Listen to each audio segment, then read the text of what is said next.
앞서 이현석 대표님이 주신 것 보면서 사진이라는 것이 어떤 거구나, 제가 갖게 된 그 주제하고 더불어서 생각을 하게 됐는데요.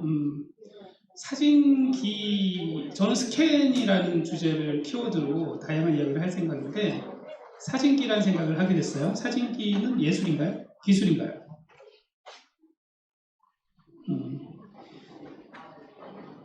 분명히 이제 이현석 대표님이 한 거는 예술에 가깝고 혹은 기록에 대한 다큐멘테이션 같은 것일 텐데, 동시에 사진기에 대한 걸 얘기한다면 광학에 대한 얘기일 것 같아요.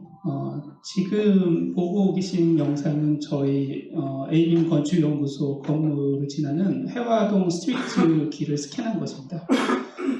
좀 낯설죠. 우리가 흔히 지나가는 길을 아까 같은 좀 더 아름답고 정감 어린 그런 시선 말고 기계가 바라본 시선은 어떨까, 뭐 이런 생각을 일으키게 하는, 누구는 이걸 종말의 어떤 느낌을 든다, 뭐 등등 다양한 감성을 불러일으키는 걸 보면, 눈앞에 보이는 것 너머의 것을 불러일으키는 걸 보면 또한 예술의 가능성이 없지 않겠다, 이런 생각도 하게 됩니다. 그동안 없었던 새로운 방식으로 공간을 기록한다는 것, 그것이 갖는 의미를 묻고 자합니다. 조금 사변적인 얘기가 될 수 있어서 조심스럽지만 요청이 있으셨고, 너무 기술적인 얘기보다 그렇다고 철학적인 얘기를 치우친 것도 한계가 있고, 무언가 중간 욕심이 많으신 윤동식 교수님의 요청으로 좀 진행을 해볼까 합니다.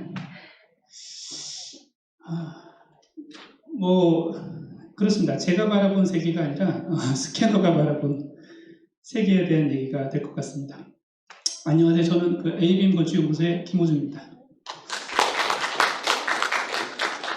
먼저 3D 스캔 기술이 뭔지 아실 분도 계시겠지만, 모르시는 분을 위해서 앞에 잠깐 이미지를 띄웠는데, 그것이 다는 아니고 그래도 약간은 더 있습니다. 무엇인지 미루지 말고 바로 보여드리고 이야기 시작하겠습니다. 너무 간단합니다.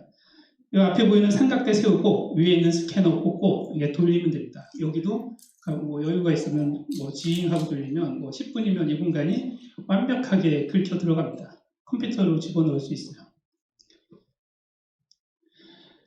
이렇습니다. 찍은 상태의 화면은 지금처럼 보입니다. 컬러는 택할 수 있습니다.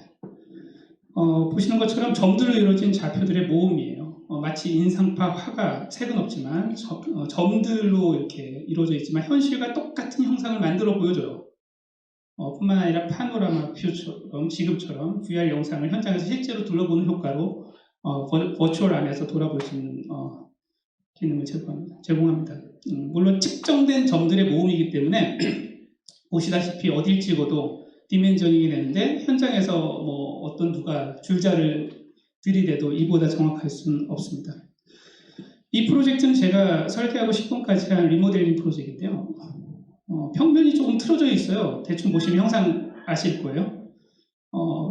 내부에 중층으로 만들기 위해서 매우 타이트한 층고 설계가 요구되는데, 지금 그 점 데이터로 이 정도의 형상, 틀어진 형상으로도 현장에서 줄자만으로 하기 너무 어려웠어요. 특히 얘는 한계가 있는 높이의 중층을 지금처럼 걸기 위해서, 그리고 하지 작업 등등을 아주 타이트하게 디자인하기 위해서 굉장히 많은 정밀도가 요구되었습니다. 아니었으면 그냥 아시잖아요. 퉁 치고 넘어가잖아요. 그죠?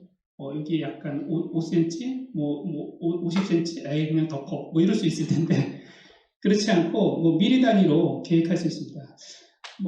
좀 길어지면 안 되는데, 그 고척돔에 지금 리모델링하는 프로젝트인데 거기도 다른 게 아니에요. 가면 아무것도 없습니다. 그냥 거기에 서울 책 보고 하는 그게 있는 1,500평 정도 되는 거 지금 계획 중인데, 설계사무소에서 고민하다가 비용을 크게 들이고 스캔을 의뢰했어요. 목적은 하나입니다.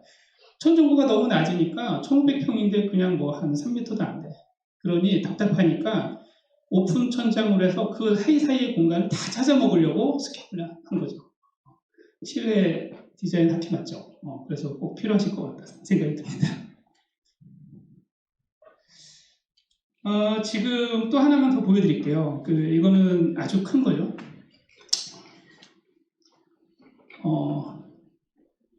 예술센터인데 역시 이건 신축의 경우입니다. 아까 리모델링이었으면 신축에서 3D 스캔은 왜 필요할까요? 신축에서 3D 스캔은 골조를 했는데 보시다시피 실내지만 비정형 마감이 붙어요. 겁나죠. 시공이 잘 됐을까요? 안 되잖아요. 뭐 몇 센치가 아니라 뭐 몇십 센치까지 오버되는 사례가 많이 있습니다. 그러다 보니까 실제 골조와 계획 도면과 간섭이 발생한 부분을 동시에 배치하여 확연한 차이를 이렇게 드러내는 작업을 시공 전에 인테리어 업체, 국보 디자인이 저희한테 의뢰해서 3개월 그리고 다른 공정을 6개월 같이 저희가 BIM 모델링 해가면서 스캔 데이터를 기반으로 역설계라고 뒤에 설명드립니다.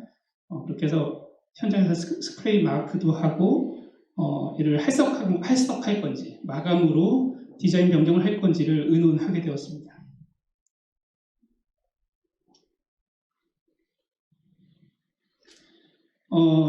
노란색이 원안이에요. 근데 지금 파란색 부분이 튀어나와 있죠. 비교를 할 수 있습니다. 스캔 데이터고 회색은 만든 거고. 그래서 이 점으로 보이는 건 그 원안을 레빗에서, 그러니까 BIM 모델링 툴에서 다시 디자인을 합니다. 설계사를 왔다 갔다 이런 상황이 아니었어요. 그래서 저희가 디자인에 손을 댈 수밖에 없는 상황이 됐습니다. 인테리어 업체의 하청으로 저희가 들어가서 스캔하고 BIM으로 역설계를 하고 그 간섭 체크까지만이 보통 의무인데 디자인을 건드려서 이 전체 온갖 곳에 혹이 나면 안 되니까 아주 스무스하게 전체의 비정형 고구면을 만들어내는 작업을 했고 거기까지 하면 BIM 좀 아쉽죠. 그래서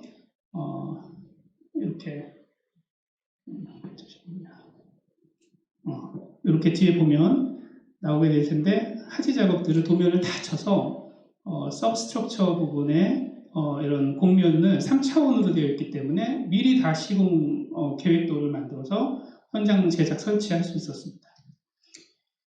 이렇게 보여드려서 대충 이제 3D 스캔과 BIM 그리고 여러분이 하는 일과 연관관계를 찾을 수 있으리라 생각합니다만 그래도 하나만 더 보여드리고 재미없는 얘기를 시작하겠습니다.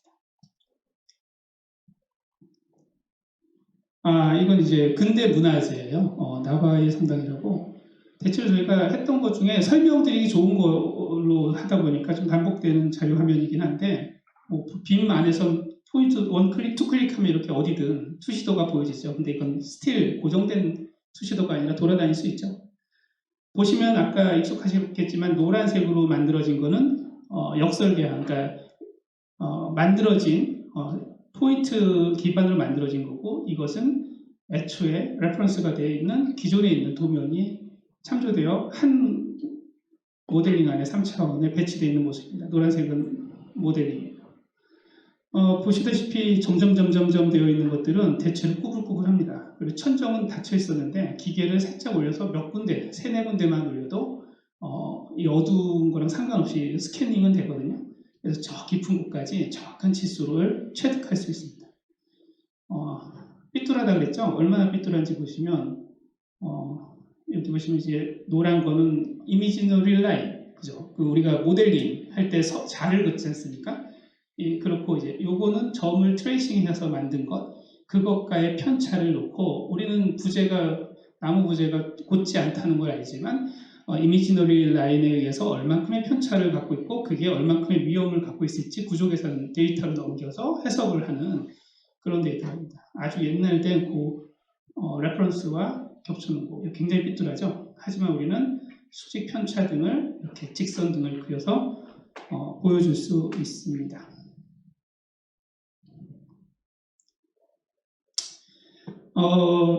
우리는 이제 지금 두억에 보는 거면 3D 스캔 2빔이라고 제가 명명을 오랫동안 해왔는데, 그러니까 스캔을 하고 BIM을 한다.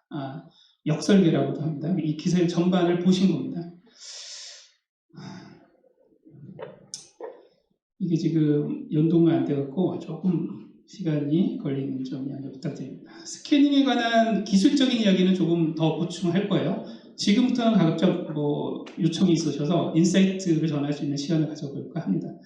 오늘의 주제는 공간을 기록하고 만들어내는 스캔과 BIM에 대한 이야기입니다. 건축가가, 그러니까 여러분들은 실내 디자인학과, 실내 건축학 협회, 뭐 건축가 협회 뭐 등등 있는데 저는 통칭 건축가라고 합니다.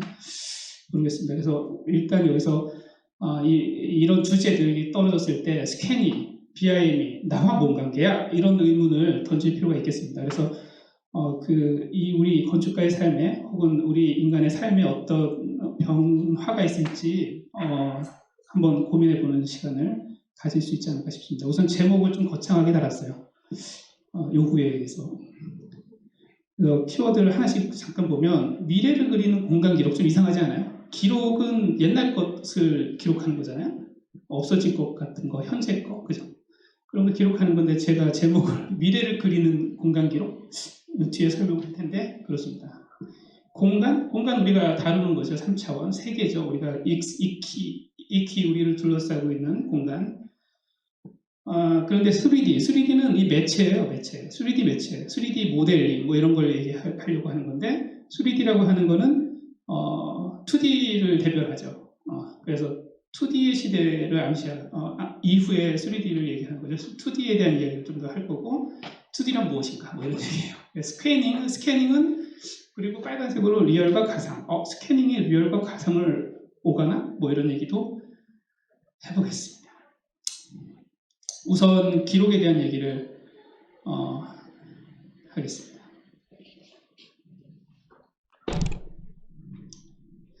기록이란 벌어진 사건, 사물에 관한 것을 나중에 재생이 가능하도록 남겨두는 행위이다. 제가 그냥 상식의 수준에서 나열을 해봤습니다.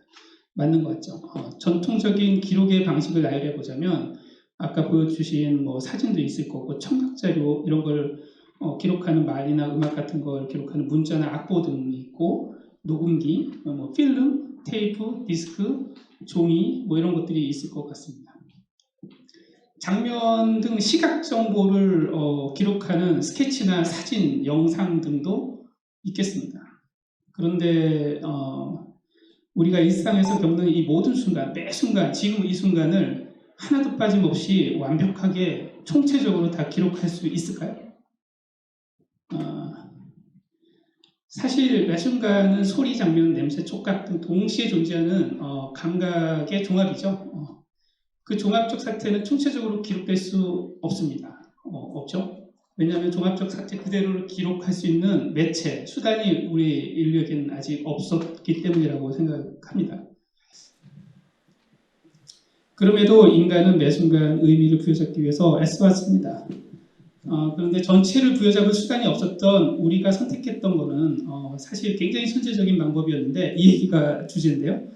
그건 생략이라는 방식이었습니다. 생략이라는 기술, 그러니까 바로 언어가 그렇죠. 뻔히 아는 얘기이겠지만 건축가의 이야기 끌고 가보고 싶은 거예요.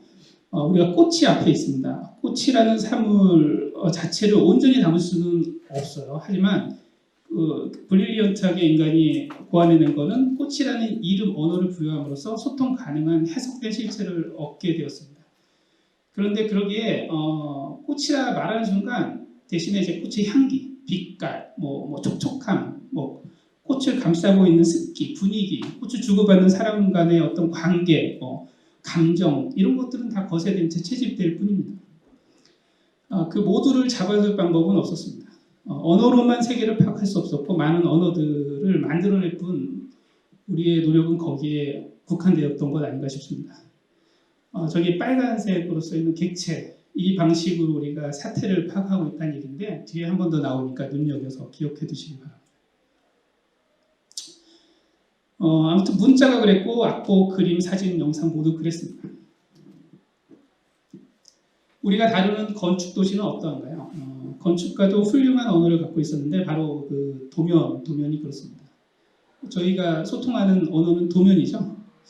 개인적으로는 도면이야말로 진짜 인간이 고안해낸 언어를 우리가 알고 있는 말 이런 거, 뭐 한국어 이런 걸 넘어서 가장 천재적인 발명품이 아닌가 저는 개인적으로 생각하게 되었습니다. 스캔과 BIM을 자꾸 다루다 보니까 이런 생각을 하게 됐는데 말과 글, 언어는 형이상학을 담았죠. 왜 잡혀지지 않는 세계를 이 언어로 포획해서 우리 의사소통을 만들어낸 것 같습니다.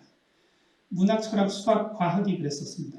그런데 도면은 실상으로부터 채집해서 해석된 가상에서 또 다른 실상을 실제로 만들어내는다는 의미에서 만들어내죠. 우리가 이 가상에서 만들어낸 도면들은 실상으로 끄집어내는 수단이지 않습니까? 그렇게 만들어내는 행위를 갖는다는 데서 또 다른 위대함을 갖습니다. 도면은 가상에서 해석된 도안, 디자인을 나 아닌 사람의 손을 빌어서 사물을 제작해내게 했습니다. 멀리서 아프리카에서 도면만 갖고 있으면 내 아키텍트 김아무개가 설계한 걸 똑같이 의도대로 지을 수 있습니다. 옷과 가구도 그렇고요. 조명, 자동차, 배, 비행기, 그리고 건축이 당연히 그랬습니다. 우리를 둘러싼 인공물 세계 전체를 구축해낸 언어가 다름 아닌 도면이라는 생각들을 한번 해보셨을까요? 도면이 없이 지을 수 있는 사물은 혼자서도 만들 수 있는 쪼물락쪼물락 할 수 있는 장난감이나 뭐 조각 이 정도 아니었을까 싶습니다. 간의 수공업을 거쳐서 산업이 되면서 도면이 없이 집을 짓는 일은 이제는 더 이상 없죠. 그렇게 집은 전 세계에 덮여갔는데 그게 우리를 지금 에워싸고 있는 뭐 지금 보이는 전체라고 생각하니 참 대단한 언어, 도면은 그 대단한 언어가 아닐 수 없다는 생각이 듭니다. 지금 우리가 사는 세계는 3차원입니다. 그죠? 3차원입니다. 근데 우리가 갖고 있는 매체가 뭐였죠? 인류에게는 현재까지 2디멘셔널한 2차면의 종이밖에 없었다고 봐야 될 것 같습니다. 실상은 3차원인데 해석을 거쳐 짓고자 하는 것도 3차원이었어요. 왜? 머릿속에 2차원으로 생각이 먼저 들어오지 않습니다. 우리는 뭔가 3차원으로 세상을 살고 3차원으로 인지하고 인식하고 3차원으로 만들고자 하는 걸 상상해요. 저희는 2차면이 있지 않아요. 우리가 갖고 있던 미디엄 매체는 2차면 종이뿐이었죠. 내 머릿속에는 3차원이라는 집, 복잡한 형상을 나 아닌 다수의 사람들에게 정확한 의도 한 바를 전달할 수 있는 것은 굉장히 어려운 일이었어요. 스케치를 하면 디멘전 이런 거 없잖아요. 그죠? 툭 던지면 야, 아니면 말을 하겠죠. 야야야 왼쪽으로 좀 옮겨. 뭐 이렇게 하지 않았겠어요? 상당히 비논리적, 비과학적, 비합리적이었고 언어의 한계를 극명히 겪었던 세상을 살았습니다. 우리는. 근데 결국 이제 인류는 이 난제를 풀고 고안했습니다. 뭐냐면 이 도면이죠. 이 평평한 종이에 이 세계 3차원의 실상을 옮겨 적는 데 성공한 겁니다. 앞서 설명한 언어와 마찬가지로 도면이라는 언어는 세계를 추격한 언어예요. 그렇잖아요. 이 건물을 이런 도면으로 그려요. 이 건물이 이 선들에 다 표현이 됩니까? 아닌 것들이 반드시 생기겠죠. 그건 뭐예요? 축약된 거잖아요. 축약돼서 우리는 전달하면서 신나하고 있습니다. 우리 언어가 다른 것은 실상 자체가 아니라 머릿속 가상에서 해석된 형상은 현상 세계를 재구축한다는 점이 아닌가 싶습니다. 현상 세계가 있고 그걸 다시 재구축하는 게 도면이라고 하는 것의 우수함인 것 같습니다. 우리가 평면도를 한번 생각해 보겠습니다. 평면도란 정의 내릴 수도 있으신가요? 제가 목이 말라서 교수님 말씀해 주시는 동안 물 한 잔만 먹겠습니다.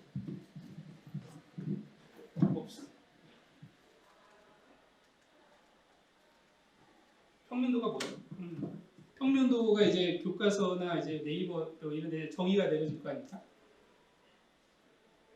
제가 학창 시절에 했던 그 왜 시험 볼 때 기억이 났는데 찾아보니까 맞는 것 같아요.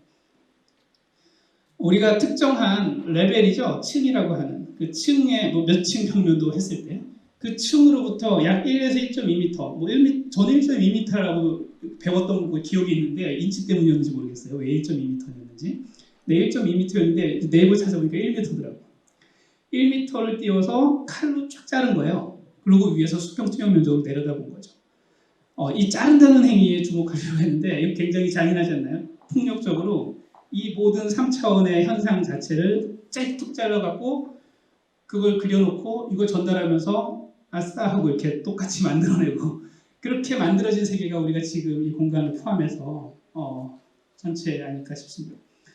우리는 이걸 검정색으로 칠하고 저는 그리고 제 친구들도 졸작할 때 빨간색으로도 많이 칠했는데 그러셨나요? 저는 그걸 이제 죽은 피 혹은 빨간 피 철철 사람을 자르면 단면에서 나오는 그 피로 한번 묘사하기를 즐겨합니다. 그런 것 같죠? 들어보니. 그래서 단면도도 마찬가지입니다. 쉽게 좌표 표현해보면 지어질 건물의 원하는 부분을 어디든 잘라서 절단된 면을 이차면에 그린 거예요. 대단한 발명품이라고 말을 가끔 할 때마다 동의하지 않을 수가 없습니다. 컴퓨터 기술 발달로 CAD가 등장했죠. 다 이걸 쓰고 있습니다. 아직도 이거 쓰시나요, 근데? 뒤에 이제 BIM 얘기가 등장할 텐데 일단 CAD가 먼저 나옵니다. 2차면으로 표현해온 도면이라는 언어를 컴퓨터로 또 똑같이 하고 있어요. 이거 무슨 짓이죠? 그죠? 컴퓨터는 가상세계잖아요. 맞죠? 가상세계인데 우리가 종이 물리적으로 만져지는 평면밖에 없던 이 세계에 이 수단 때문에 할 수 없이 쥐어짜가지고 3차원 공간을 전달할 매체로서 썼는데 가상세계는 무한의 공간인데 무한의 공간 안에서 이 DNA, 이 같은 DNA를 목극하고 똑같이 이걸 오랫동안 해왔습니다. 이제는 상식이 돼서 다른 이야기들을 많이 하고 있는 걸 알고 있습니다.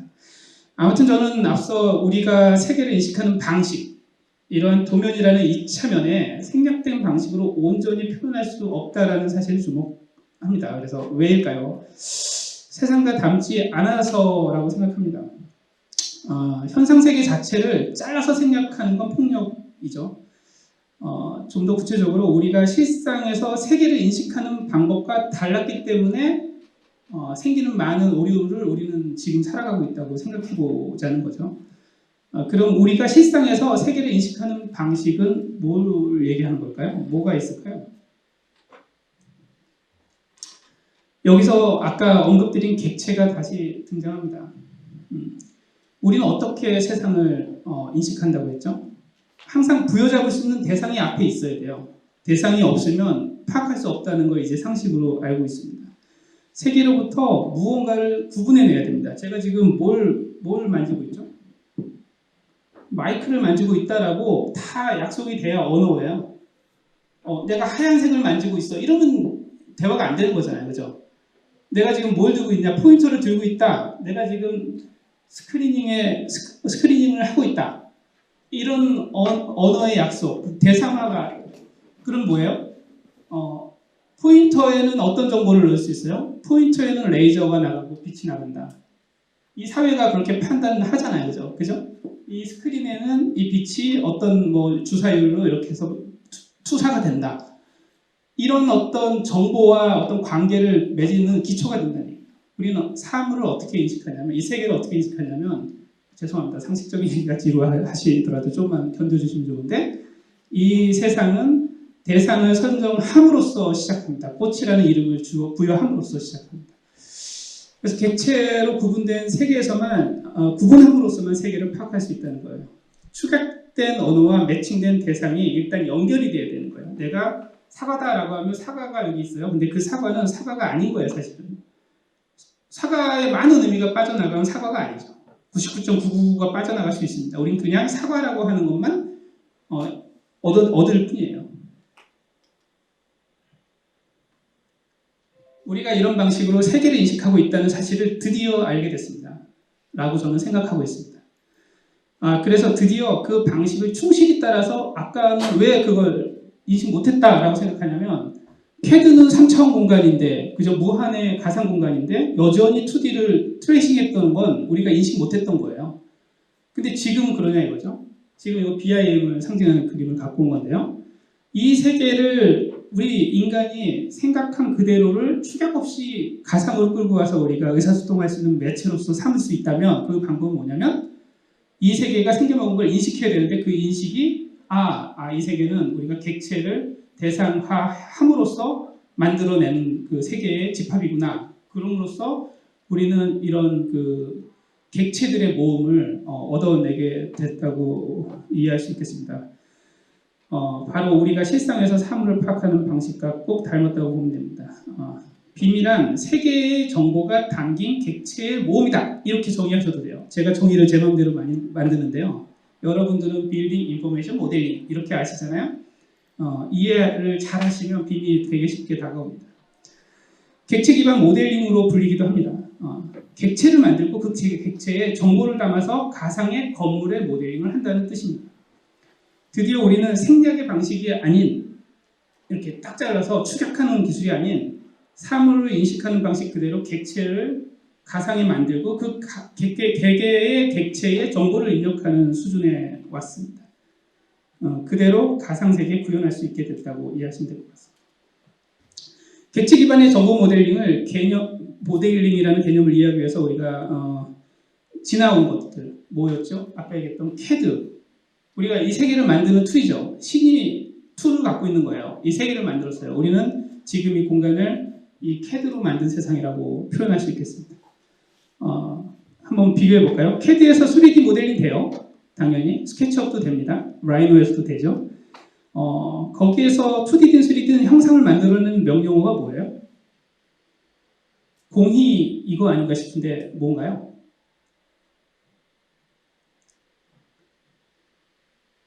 여기 써 있을 때 갖고 왔어요. 저는 항상 답이 아주 화면에 항상 있습니다. 질문할 때. 여기 라인, 폴리라인, 서클 라인, 아크 라인, 라인이죠. 우리가 이 지금 보이는 뭐 옷도 그렇습니다. 옷도 재단선 캐드로 그리잖아요, 그죠? 모든 거는 이 세계는 라인으로 그려진 세계예요. 벡터 세계라고 우리는 알고 있죠. 그 벡터 세계로 만든 것 하나입니다. 아까 말씀드렸지만 제가 여기서 버튼을 선택하고 있는데 이거는 빨간색 플라스틱 재료 뭐 원소 3번이야 막 이래 버리면 의사소통 안 되겠죠. 내가 누구야 그러면 나는 뭐 우주에서 몇만 년 전에 이곳에 왔던 세포들의 몇억 개의 모음인데 하면서 이렇게 하면 대화가 안 되겠죠. 그와 비슷하게 우리는 소통할 수 없는 언어가 없는 상태에서 한계가 있는 상태였다고 봐도 좋을 것 같습니다. 그럼 그러니까 이제 벡터의 세계죠. 아주 그럼 이제 빔 툴에서 명령어는 어떤 건가요? 보실까요? 뭐죠? 벽을 만드는 명령어가 뭐예요? 지붕을 만드는 명령어가 뭘까요? 지붕. 계단을 만드는 명령어가 뭐죠? 계단. 우리가 이 세계를 인식하는 방식 그대로 옮겨놨어요. 이거 외에 명령어가 없어요. 이거 외에 명령어는 하도 2D를 좋아하니까 2D 명령어를 서브에다 따로 넣어준 게 있습니다. 하지만 기둥에 만드는 명령어는 기둥이에요.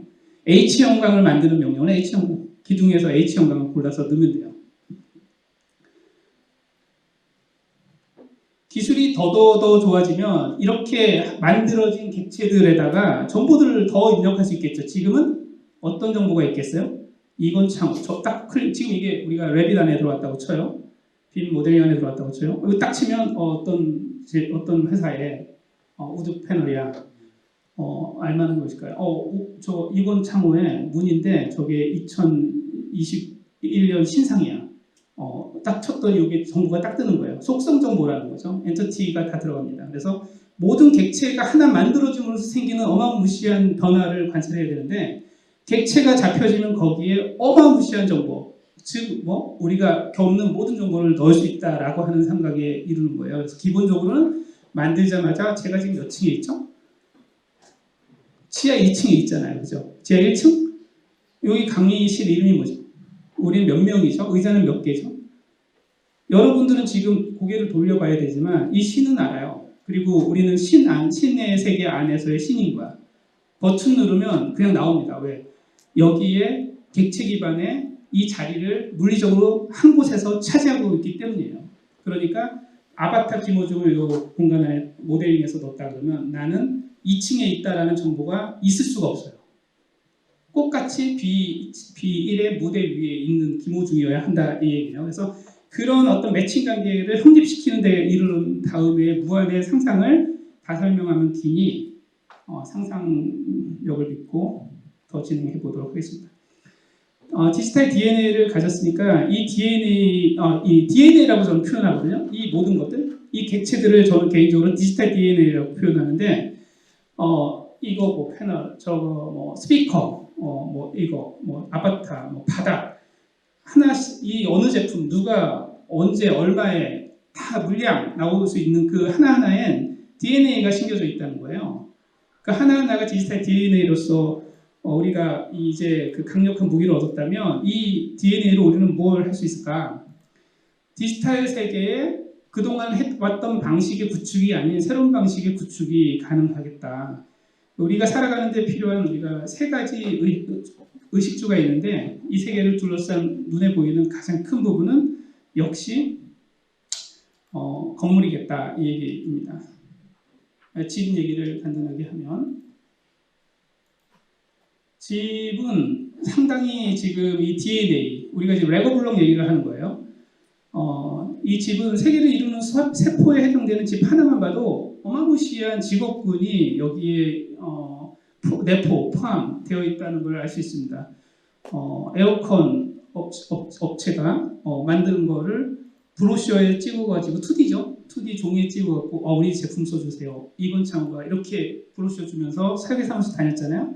근데 얘네들은 에어컨을 만드는 순간부터 이 공조에 어떤 룸에 딱 넣는 순간 이 룸의 공조량을 계산을 자동으로 하는 알고리즘을 개발하고 창을 딱 클릭했을 때 창은 만드는 순간 그 업체에서 가상으로 라이브러리라는 형식으로 만들어서 빌딩 스마트 협회 등등에 제공을 하면 여러분 디자이너들이 그냥 무료로 내려받아서 디자인에 쓰고 그게 지어지면서 업데이트를 해나가면 그게 디지털에 이루어지는 디지털 세계, 디지털 월드가 구축되고 그것은 아까 최초의 얘기 첫 실상 자체와 떨어져 있는 생략된 기호로서 존재하는 게 아니라 아주 닮은 혹은 그 이상 많은 정보를 담은 상태에서 건물의 생애주기 전체를 따라다니는 그런 종합복합체 여러분 하나하나의 개인의 삶과 같은 그런 존재로 거듭난다 이렇게 이해하실 수 있겠습니다.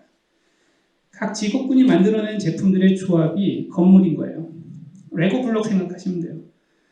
단세포 생물처럼 BIM의 최소 단위로 역할을 하고 있는 게 제품이에요. 천정제, 바닥재, 창문, 에어컨, 가구 건축가들이 기호를 도면에 넣는 게 아니라 그 라이브러리를 껴서 넣으면 정보에 합이 된다는 거죠. 그 합으로 이루어진 세계가 뭐예요? 어마무시한 빅데이터를 얘기하는 거고요. 그것이 모인 게 겨우 이제 우리 집 하나를 얘기했단 말이에요. 근데 집은 건물, 도시, 세상 우리가 알고 있는 모든 것이 되겠죠. 뭐 이런 얘기였습니다. 결국 건물 하나하나에 담긴 객체의 정보가 DNA가 모여서 뭐 세포가 되고 분자가 되고 뭐 단세포 생물이 되고 복합체가 되고 사람이 되고 이런 것처럼 그 DNA 수만큼 적재되고 우리가 이 실상을 가득 채우는 거예요. 근데 한 사람이 갖는 DNA 수만큼 한 건물이 그 정보를 담을 수 있단 말이에요. 그 건물의 종합으로 건물, 도시, 세상을 만들 일이 앞으로 남겨진 우리의 미션이지 않을까 싶습니다. 이로써 우리는 빔이라는 강력한 무기에 대해서 좀 길게 설명했는데요. 생략 없이 무한의 정보를 탑재할 객체 모델링 기술을 얻었다. 이렇게 생각하면 되겠습니다. 시간이 아까 잠깐 놓쳐서 제가 하는데 도와주실래요? 몇 분까지 하면 되는지. 예. 그러면 제가 한 3분의 2 정도 지난 걸로 이해하시고 조금만 더 들어주시죠. 이제 빔을 이해하게 됐으니까 스캔을 이제 공부하게 됐습니다. 스캔은 초두에 말씀드렸지만 아까 보여드린 게 많은 거예요. 근데 뭐 기술적으로 하자면 그걸로 또 3시간 얘기할 수 있지만 여기는 적절치 않은 공간 같습니다. 그래서 단지 스캐닝은 저 역사적 행렬에서 과연 어떤 역할을 하게 될 것인가 뭐 이런 또 거창한 얘기를 한번 해볼 수 있겠습니다. 스캔을 얘기할 때 앞서 얘기할 수 있는 게 아까 얘기했던 역설계예요. 리버스 엔지니어링이라고 합니다. 쉽게 얘기하면 도면이 없는 실상의 사물 여기 있는데 얘가 아주 오래돼서 도면이 없어요. 이 건물이 100년 전의 건물이야. 도면이 없어요. 그거를 역으로 리버스해서 설계를 엔지니어링이라고 하잖아요. 엔지니어링을 해서 2D 또는 3D 정보체로 만들어내는 것을 역설계라고 우리가 이야기할 수 있겠습니다. 많은 기술이 그랬듯이 역설계라는 기술 또한 전쟁에서 개발이 됐다고 해요. 뭐가 있을까요? 막 싸우고 적산 재산 있잖아요. 적산, 적의 재산 탱크 막 놓고 가면 그 분해해서 일부러 그걸 뺏기 위해서 전쟁을 막 전투를 하고 했다고 해요. 그래서 뺏어서 그걸 막 분해를 해서 재조립해서 자기네 설계도면을 그리는 거. 역설계입니다. 그리고 우리나라 개발도상국이었을 때 일본제 카메라 딱 갖고 와서 배에 갖고 와서 막 분해해서 따라 만들었죠. 똑같이 역설계입니다. 스캐닝은 그 중 하나의 수단입니다. 물론 개념은 반복하지만 쉽고 프로세스도 간단합니다. 2D 스캐너가 뭐죠?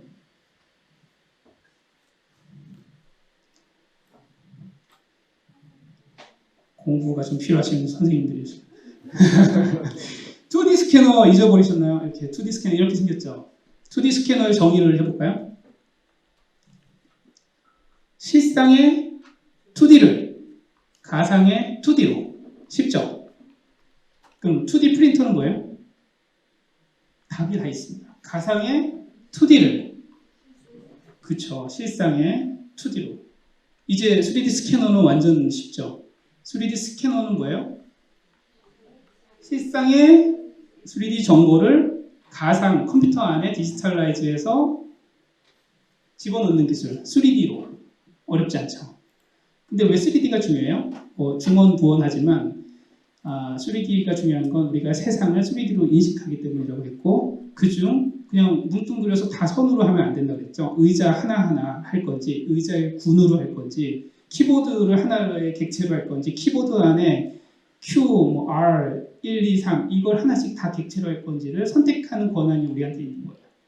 얼마든지 더 무한에 가깝게 정보를 입력할 수 있겠죠. 운용할 수 있겠죠. 3D 프린터는 이제 알게 됐습니다. 가상 컴퓨터 안에 3D 형상을, 이건 제가 쓴 건데 너무 맞는 것 같아요. 왜 이런 정의가 없는지 모르겠어요.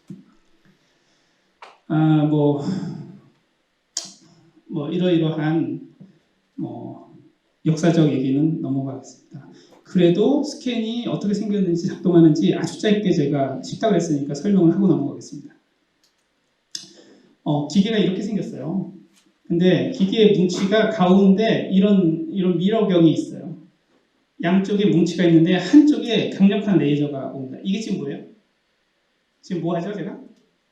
지금 점을 취득하고 있는 거예요. 제가 갔다 오는 거거든요. 레이저 쏘고 있죠, 제가. 레이저 포인터. 이 점들을 지금 막 두두두두두 모이면 점이 이 공간을 만들어내겠죠. XYZ 값을 취득하는데 얘를 손으로 막 하면 힘들겠죠. 그리고 얘는 약해요. 그래서 센 거를 한쪽 뭉치에서 반대쪽 뭉치로 직선으로 싹 쏩니다. 세게. 지속적으로.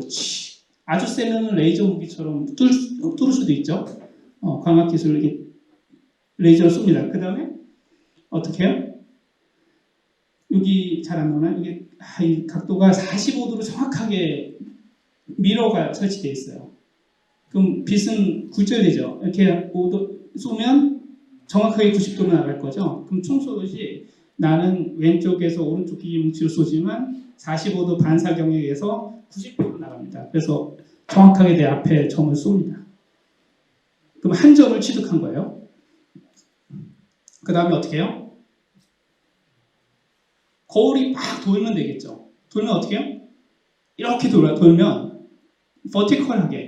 버티컬리 레이저가 다다다다다다 하고 긁겠죠. 그럼 아까 우리 잔인한 단면도가 되는 거예요. 이 공간에 점을 하나 딱 합니다. 우리 MRI 찍죠. 단층 촬영 똑같습니다. 같은 원리예요. 다다다다다 찍어요. 1초 이렇게 다다다다 찍어. 얼만큼의 점이 찍히냐면 1초에 몇 개 정도의 점이 찍힐까요? 10개? 20개? 100개? 1000개? 10,000개? 100만 개의 점을 찍어요. 1초 하면 100만 개의 점을 찍어요. 제가 그 점묘법 화가 얘기했잖아요. 점으로 세상을 그릴 수 있는데 100만 개의 점이면 세계를 다 그리지 않겠어요? 그죠? 내 눈앞에 보이는 거. 우리가 픽셀이라는 걸 생각하면 100만 개의 점이 필요 없어요. 그죠? 하지만 얘는 100만 개의 점을 찍습니다. 1초 하면 100만 개의 점을 찍어요.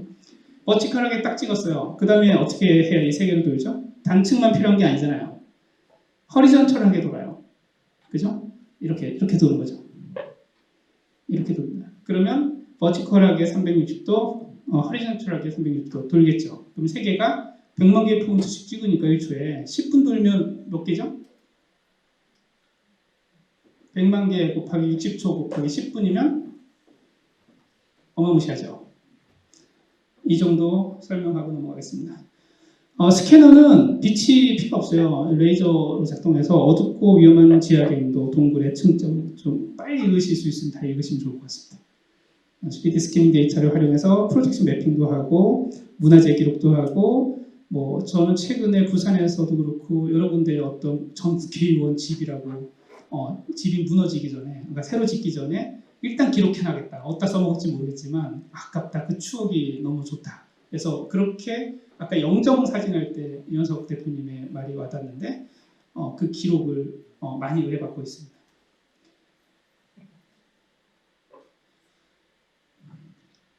보시는 거는 당연히 문화공간 재생 프로젝트입니다. 매스 스터디 건축가 그룹에서 현상서역에 당선돼서 저희한테 에이빙워치 연구소한테 의뢰해서 스캔 투 빔 용역을 수행한 사례입니다. 처음 보여준 거와 어떠세요? 좀 다르지만 어쨌든 우리가 육안으로 보는 세상은 좀 다르죠. 데이터가 되기 때문에 이 데이터의 어떤 정보의 알고리즘을 따라서 높이에 따라서 색을 주거나 뭐 어떤 외부로부터 노출되는 거에 따라서 한다든지 뭐 면적에 의해서 따라서 한다든지 다양한 방법으로 분석된 데이터를 프리젠테이션 할 수 있겠습니다. 이 건물은 어마무시하게 커서 그리고 너무 덥고 추운 1년 내내 수시로 다녀서 지금 이것도 부분이에요. 하나의 데이터로 취합하기 불가능할 정도로 어마무시하게 큰 데이터고 저희 직원과 저가 거의 삶을 포기할 정도로 고생했던 정말 어려웠던 프로젝트예요. 이게 지금 보이는 게 4호기고 하나가 더가 옆에 5호기가 있는데 그 모두를 스캔을 했습니다. 데이터를 취득하기도 어렵고 스캐너는 다양한 종류가 있는데 이 프로젝트에 사용된 스캐너의 수만 한 7개 정도 돼요. 종류가 다른 다양한 테스트를 거치면서 시행착오도 겪었고요. 고생했던 프로젝트입니다. 그래서 큰 프로젝트를 할 때는 항상 시행착오가 돈이다. 그래서 시행착오를 겪었던 팀한테 맡기는 게 좋으실 거다. 뭐 이런 팁을 드립니다. 뭐 몇 개 처음처럼 보여드리고 이야기 이어가겠습니다. 공간 사업인 걸 여기 선생님들은 다 아시리라 믿습니다. 뭐 이야기도 참 재밌는데 이 시간이 많이 지날 것 같아서 넘어가겠습니다. 이 마지막 그 공간이 어려워서 이렇게 다른 쪽으로 소유권이 넘어가기 마지막 날 밤새서 저희가 3명 직원 가가지고 라면 먹어가면서 스캔을 하고 돈을 못 받아가면서 제가 이렇게 사정 부탁해가지고 찍은 결과입니다. 제가 비싸게 팔 생각이니까 혹시 관계에 있으신 분들은 전화 따로 주셔도 좋습니다. 이렇게 해서 스테이크 스캔 투 빔하고 이 머티리얼도 그날 가서 찍은 사진을 매핑한 모델링으로 저희 홈페이지에 오면 다 있으니까 길게 보여주죠. 멋진 여기 가보셨죠? 끝내줍니다. 가보신 분들은 자기 재산은 없더라도 자기 기술은 팔아서 이걸 담지 않을 수 없었을 거예요.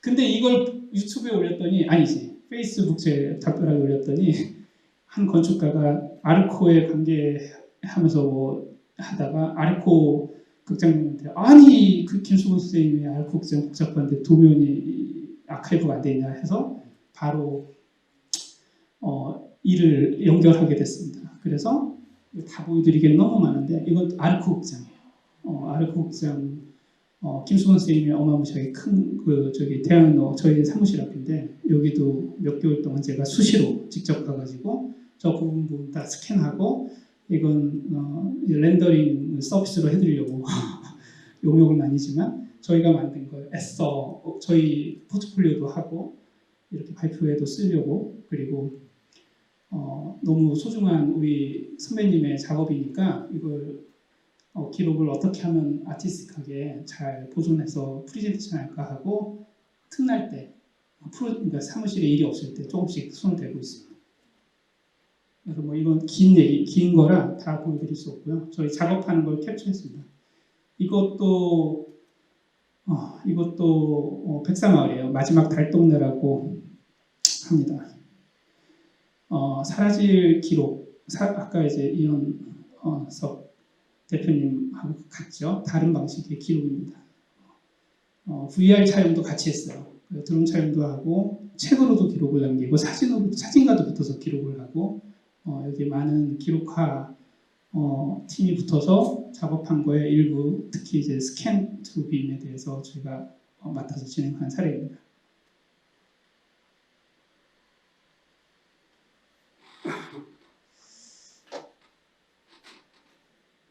이거 보면 아티스트들이 막 환장을 합니다. 그래서 저한테 아티스트들이 몇 년 전부터 요청을 해서 대표님 하면서 제가 예술 그러십시다 해가지고 데이터를 주고 뭐 영화제하고 이게 워낙 이제 미스트하잖아요. 아까 첫 번째 화면도 그렇고 영화제에 당선이 되고 국제 영화제 뭐 독립 영화제 당선되고 수상하고 그걸 한국에 와서 또 지원받고 그 다음에는 이제 저한테 아주 작은 금액이지만 돈을 주고 또 다른 데 찍고 그러다 이번에 뭐 제주 어디 뭐 문화에서 뭐 몇 달 4개월 레지던시 프로그램에 당선돼서 또 거기서 하고 또 전시를 몇 달 동안 하고 그때 또 제가 가서 제주도에 숲도 찍고 막 이런 식의 예술가들이 보면 환장할 우리가 보지 못하는 세계에 대한 환상이 있는 것인가 봅니다. 그 틈에 저는 이런 장난들을 저도 합니다. 그래서 일은 일이고 참 힘들고 피곤한 일이지만 저도 뭐 인간이라 저도 한 예술을 하고 싶어서 한쪽에서 뭔지 아시겠어요? 이건 최초 공개예요. 어디서 얘기하시면 안 됩니다. 제가 아직 완성 전인데 제가 아까 보여줬던 뒤에 방금 다시 보여드릴 텐데 거기에 제가 3D 스캔전이라고 하는 전시를 한번 해볼 생각이에요. 저희 해와 스트리트에 많은 어댑터로서 많은 그 아트웍이나 건축가나 이런 공간에 대한 3차원 아카이브와 아트웍과 프로젝션 매핑 등을 엮어서 다양한 실험들을 스캔이라는 것이 우리 시대에 어떤 모습으로 다가오고 전달될 수 있는가에 대한 기획을 하고 있습니다. 이게 뭘까요? 코끼리를 찍으러 치앙마이까지 갔어요. 치앙마이까지 스캐너 들고 며칠을 거쳐서 갔습니다. 신체 일부가 잘려진 코끼리인데요. 이 코끼리가 되게 많았어요. 그래서 그걸 또 아티스트가 어떤 영혼을 담아서 요청을 해서 애써 가서 시간을 많이 써서 다녀왔던 프로젝트입니다. 그래서 역시 플랜트니 뭐 이런 것도 중요하지만 하여튼 얘기를 진행하겠습니다. 다양한 활용도에 대한 상상을 불러일으키는 것이 아까 그 카메라로 예술을 하듯이 우리가 해석하는 것만이 남은 것 같습니다. 3D 스캔은 지극히 단순한 이렇게 기술임에도 굉장히 독특한 위상을 갖습니다. 가상과 실상의 닮음의 기술이 없어서는 안 될 역할을 하고 있습니다. 이건 제가 아까 보여드린 그 저희 사무실에 제가 프로젝션 매핑한 사례예요. 제가 있는 공간이고 저 건물의 위에 층은 사무실이고 아래는 뭐 전시소하고 다양한 공간으로 쓰고 있는데 그 공간에 당연히 오랜 시간 동안 몇 년 동안 거쳐서 BIM 모델링도 하고 왜냐면 제가 그 리모델링도 이 건물을 했으니까 모델링도 당연히 있겠고 스캔 데이터도 있고 하나가 있는 게 아니라 VR도 있고 뭐 어마무시한 데이터가 막 여기 쌓여 있는 거예요. 저한테는 로봇이라고 불리는 테스트 베드죠. 여기와 스트리트를 모아서 이 공간이 갖고 있는 다양한 그 데이터의 중첩. 그럼 무엇이 실상인가? 만져진 것이 실상인가? 보여지는 게 맞나? 뭐 보여진 걸 다시 영상화 담은 것도 여기에 같이 겹쳐져 있거든요. 뭐 이런 등등의 얘기입니다. 시간 관계상 이거는 아까는 지금 실사를 찍은 거고 이거 넘어가겠습니다. 그래서 얘기를 이제 후반 거의 다 된 것 같은데요. 스캔이 역서계를 위해서 도구가 알려진 지 오래죠. 그래서 사실은 그 빔으로 시작한 최초의 설계, 그때부터 시작하는 게 매우 중요하다. 리모델링이든, 그럼 우리가 스캔이라는 건 아까 그 BIM이라는 게 어떻게 끝났다고 했죠? BIM이라는 거는 그 그 어떤 그 이 세계의 반영이다 이렇게 아까 말씀을 드렸는데 그 거기에 스캔의 역할은 이 지어지기 전의 계획, 지어지면서의 과정, 뭐 철근이 매입되기 전에 배관이 매입되기 전에 실링에 의해서 그럴 때마다 시공 과정 그리고 지어진 다음에 리모델링을 하기 전에 그리고 철거할 때까지 그러니까 건물의 생애 주기를 쫓아가면서 위빙돼야 되는 것 그것이 우리가 이제 가상과 리얼을 오가는 그런 이야기가 아닌가 싶습니다.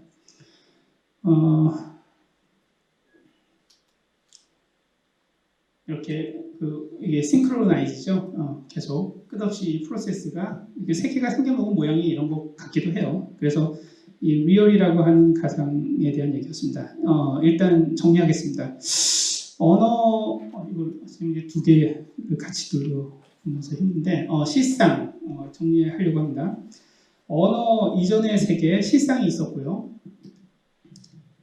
그리고 언어로 포획된 형이상학의 세계가 있었다고 아까 말씀드렸습니다. 정리해요. 그 언어로 구축된 제품, 건축, 도시와 같은 현상 세계가 만들어졌다고 보고 있습니다. 저는. 근데 이 현상 세계는 설명드린 대로 축약된 2D를 기초로 만들어진 생략된 세계라는 저의 해석입니다. 2D로 만들어진 3D 세계라는 얘기죠. 하지만 우리는 압니다. 지금의 세계가 온전치 않다는 것을 그리고 분명히 실상은 현상 세계 이상이 무엇이다라는 것을 알 수 있습니다. 하지만 무모하게도 인간이라는 종족은 언제나 완전에 도전합니다. 생략은 용납을 안 하죠.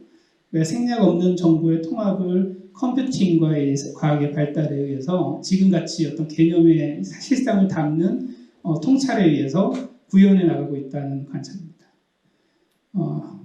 거기에 3D 스캔과 빔, 제 이름을 붙이건데 닮음의 기술이라고 붙여봤습니다.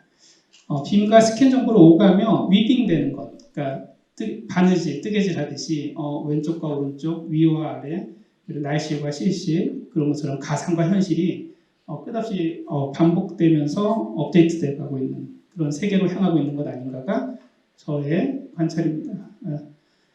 무한의 정보를 담는 객체 그랬죠? 이 객체는 저한테는 무한의 정보가 담을 수 있죠. 여러분들도 그런 모든 사물, 모든 사람, 모든 건물은 무한의 정보를 담을 수 있는 객체로 이루어지는 실상인데 역시 이 세계, 가상의 세계 역시 그와 동일하다라고 하는 얘기였습니다.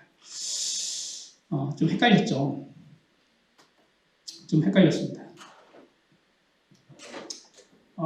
그래서 이 가상과 리얼과 리얼에서 다시 가상으로라는 제목을 붙였던 거고 스캔 투 빔, 포토그라메트리, 디지털 트윈 뭐 이런 키워드들이 같이 얘기될 수 있을 것 같습니다. 제가 굳이 이름을 뭐 실제니 뭔가 더 편하게 이해할 수 있는 현실이니 이럴 수 있는데 제가 눈치챘는지 모르지만 모든 단어에 뒤에 상을 붙였어요. 그건 이제 그 상맹이라는 단어를 제가 10년 전부터 쓰고 있거든요. 그래서 그 가상과 현상을 구분 못하는 것 그게 이제 우리가 부지불식간에 살아가는 이 세계인 거죠.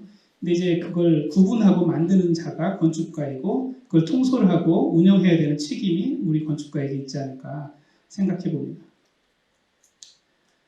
너무 길어서 이 얘기는 넘어가겠습니다. 이 얘기는 다른 건 아니고 이 빔과 이 위빙되는 이 포인트에서 이 세계는 단지 설계, 시공, FM을 넘어서 우리가 갖고 있는 작은 의무를 넘어설 수 있는 관통구 아주 짧게 설명하면 되지, 그죠? 다시 그래서 이걸 넘어갈 때도 빔, FM을 넘어갈 때도 빔. 우리는 이 버추얼을 잡는 순간 우리가 안 잡을 수가 없어요. 왜냐하면 애초부터 3D 빔 모델링을 만들어서 운영을 하면 그 단일로 만들어진 그 가상의 객체 모델링, 객체의 합인 건축물이 계속 한 생명체처럼 딜리버리 되는 거거든요. 태어나서 계속 프로세싱 되는 거예요. 죽을 때까지. 그 과정에서 초등학교의 교육을 받고 대학의 교육을 받고 성형수술한 기록을 남기고 리모델링한 기록을 남기고 철거의 기록을 남기면서 모든 객체 뭐죠? 연한들 있잖아요. 파이프의 연한 이거는 중고 가격이 얼마인지 모든 정보를 한없이 담은 채로 영원히 디지털 가상세계에 남는 것 아닌가. 그런 객체들은 사실은 단지 건축의 범위를 넘어서도 things, 우리가 이제 IT, PLM이죠. 그 프로덕트에 대한 세계, 그리고 IT로 넘어가서 이 things가 오브젝트예요. 오브젝트가 객체죠. 제가 계속 반복한 things가 객체인 거예요. 이 객체들을 인터넷 오브 things라고 이미 많이 회자되었던 그런 이 세계 자체의 아주 DNA로서 맞다. 그 전체가 BIM이 있다. 그리고 그 다음에 뭐가 있냐? 뭐 상상해 보면 우리 메타버스까지 가는 거예요. 뭐 어디까지 가냐? 메타버스까지 가는 거죠. 그 이상은 모르겠습니다.